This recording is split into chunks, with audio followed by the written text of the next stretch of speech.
Welcome back to the deep dive. Today, we are turning the microscope onto something so universal, so fundamental that you probably stopped noticing it years ago. hmm We're looking at the daily routine. It's the scaffolding of our lives, Yeah. right? But because it's so invisible to us, it's often where language learners and honestly even native speakers lose the most nuance. We just go on autopilot. We Exactly. all wake up, we eat, we work, we sleep. But do we have the specific vocabulary to describe the texture of those moments? That's the question. We have a massive stack of sources today to help us answer that. We're pulling from Level Up English, English Learning Hub, English in Comfort, Espresso English, English Unleashed, and a bunch of others. And the mission here isn't just to list vocabulary words like, toothbrush or bus pass. We want to treat the daily routine as a linguistic map. I like that. A map. Yeah.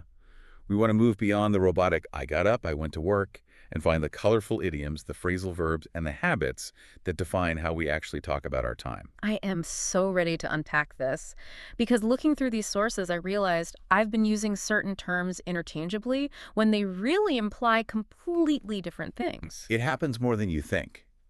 The nuance is where the fluency lives. Okay, so let's start at the very beginning. The morning anchor. One source makes this massive deal out of a distinction that seems, on the surface, kind of trivial. The difference between waking up and getting up. Exactly. Sounds like a synonym, doesn't it? You ask someone, they probably say it's the same event. For sure. But the source is really specific here. Waking up is a neurological event. It's passive. Your eyes open, consciousness returns, you stop sleeping. You have almost no control over that moment, really. None. You are awake, but you are still horizontal. You're definitely not productive yet. Right. You were still in what one of them called the sanctuary of the bed. Precisely. But getting up, that's the physical act. It involves agency. It's when your feet hit the floor, you leave the warmth of the sheets to actually start the day. And that gap between the two, between waking up and getting up, that's where the drama lives for so many of us. Oh, yeah. Staring at the ceiling, doom scrolling, negotiating with yourself, or, as one source calls it, having a lie-in. A lie-in. That is such a quintessentially British phrase, and it carries a specific feeling. It feels indulgent, doesn't it? Totally. It implies you have nowhere to be. You are reclaiming time. It's not oversleeping, which sounds like a mistake. A lie-in is a choice. It feels luxurious. But then you have the flip side. The sources also give us the vocabulary for the people who view a lie-in as a total waste of time. The early birds. The people who are up at the crack of dawn. I love that idiom because it's just so visual. You aren't just up early. You're up when the very first light breaks through. It almost sounds aggressive when you put it that way. It is a bit aggressive. It suggests capturing the day before anyone else has a chance to touch it. It's a competitive stance on time. And on the other end of the spectrum, you've got the night owls.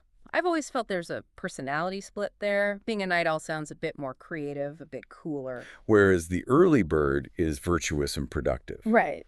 Society definitely loads moral weight onto the morning. We have that phrase, starting the day off on the right foot. The implication is that if you stumble out of bed, if you wake up on the wrong side of the bed, the whole day is tainted. We judge the entire day by how it begins. We do. Speaking of starting on the right foot, we have to talk about the fuel, the coffee. One source uses the term cup of joe, which is a classic. But another one, it kind of threw a wrench in my whole understanding of the morning beverage. They're arguing against the coffee. At least immediately, yeah. They're proponents of the warm water trend. Warm water. Not even like ice water to shock you awake. That sounds incredibly bland. It does, but the physiology they describe is fascinating. The source argues that after 8 hours of sleep, your body is essentially a dried sponge. Dehydrated. Cold water is a shock to the system.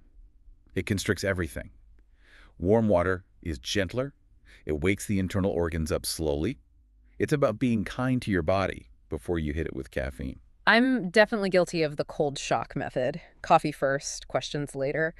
But the thing that really struck me in that source wasn't just the water. It was the warning about autopilot. This is the psychological trap of the routine. Yeah. We get so efficient at our morning habits that we stop being mindful.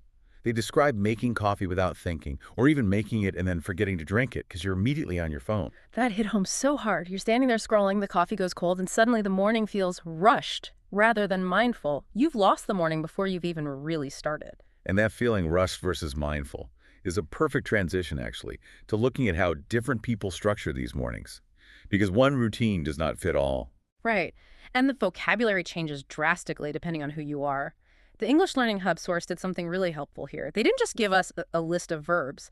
They introduced us to 5 distinct personas. It's a great way to contextualize everything. So let's look at David. He's your classic office worker. David is all about structure. 6:30 a.m., wake up, toast, bus ride, meetings. His vocabulary is rigid. Schedule, commute, clocking in. His verbs are all about adherence to external time. He doesn't control the clock controls him. Now contrast that with Jake. The personal trainer, Jake, is intense. He's up at 5 a.m. His routine is entirely about the body. He's eating small meals constantly to keep his energy up. His vocabulary isn't meetings, it's training sessions, workout, protein shake. His routine is a tool to maintain his physical machine. Exactly. And then you have Hannah, the stay-at-home mom. Her routine fascinated me because, unlike David or Jake, it's not really her routine at all. That's a very keen observation. It revolves entirely around other people. Her timestamps are dictated by when the kids wake up, the school run, when they come home. She has this midday break for tea, which sounds lovely, but then she hits what the sources call the second shift. The evening homework, the dinner, the bedtime stuff. Her day has 2 huge peaks of activity. The vocabulary there is all about care, management, multitasking. And then there's Tom, the freelancer. Tom represents the modern struggle. Wakes up at 9, works from home. His key challenge isn't catching the bus, it's the battle between discipline and flexibility. Yeah, Tom can work late at night if he wants to, but he has to self-regulate.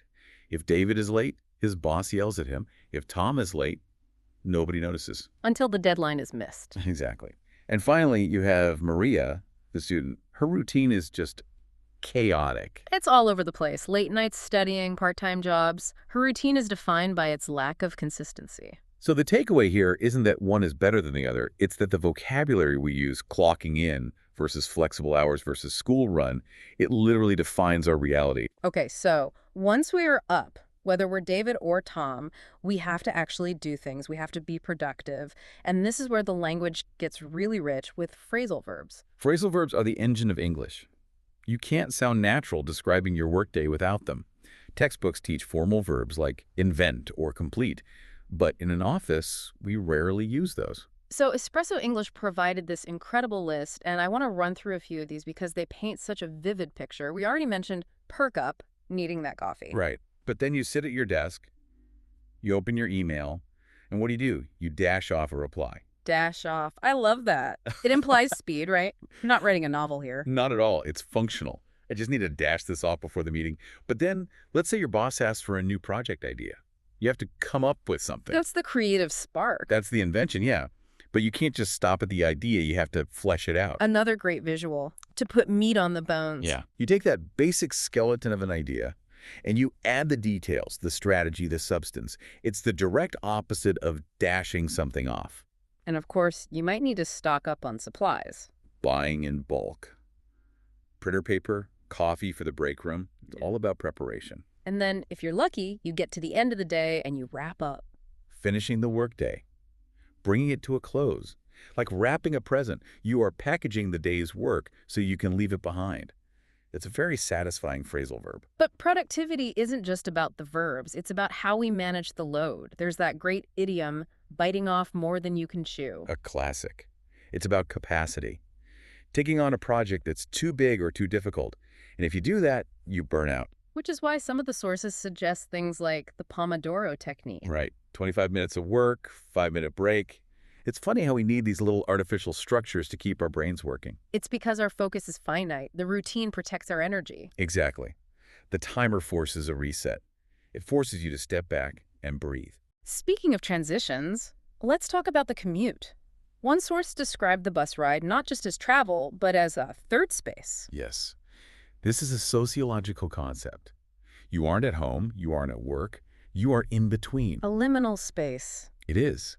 You're sitting by the window, listening to podcasts, watching the city go by. For many people, that commute is the only time they are truly alone with their thoughts. It's almost a sanctuary, isn't it? Even if the bus is crowded. It is. It's a pause button on the demands of life. And then you get home, and there was this one detail that I think is just universally relatable. The home clothes. Oh, the immediate change. Changing into sweatpants and a soft hoodie the second you get through the door, it's not just about comfort, is it? It feels like a ritual. It is a ritual. It's a psychological shift. You are shedding the professional persona. You're signaling to your brain the performance is over. We are safe now. It's the modern equivalent of taking off armor. Totally. And then the cooking begins, which they described as a way to calm down, chopping vegetables, playing music. It acts as a buffer. A buffer. I like that. Yeah. If you went straight from a high-stress email to trying to sleep, you couldn't do it. Cooking, eating, cleaning. These are the buffers that lower the cortisol. No, we have to touch on hygiene again, because there was a British versus American distinction that I always find funny. The shower semantics. Yes. Have a shower versus take a shower.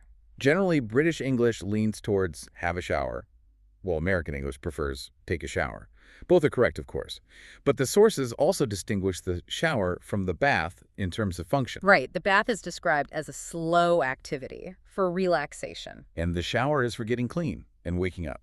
It goes back to intention.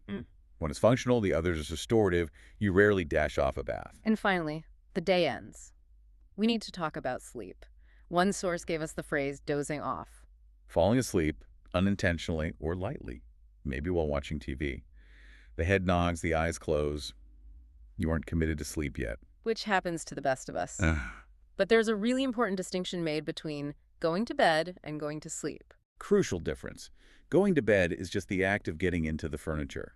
You might read, scroll on your phone, talk to your partner. But going to sleep is the neurological act of losing consciousness. You can go to bed at 10 p.m. but not go to sleep until midnight. And if you do that, you are having a late night, which, the sources warn, implies a consequence. It implies that it ruins the next morning. It breaks the whole cycle. So we've looked at the routine itself, but there's a meta layer here that I found really compelling. These sources aren't just describing routines, they are teaching us how to use the routine to learn English. This is where it gets really powerful for the learner. The biggest excuse people have is, I don't have time. But the sources argue you don't need to carve out 2 hours.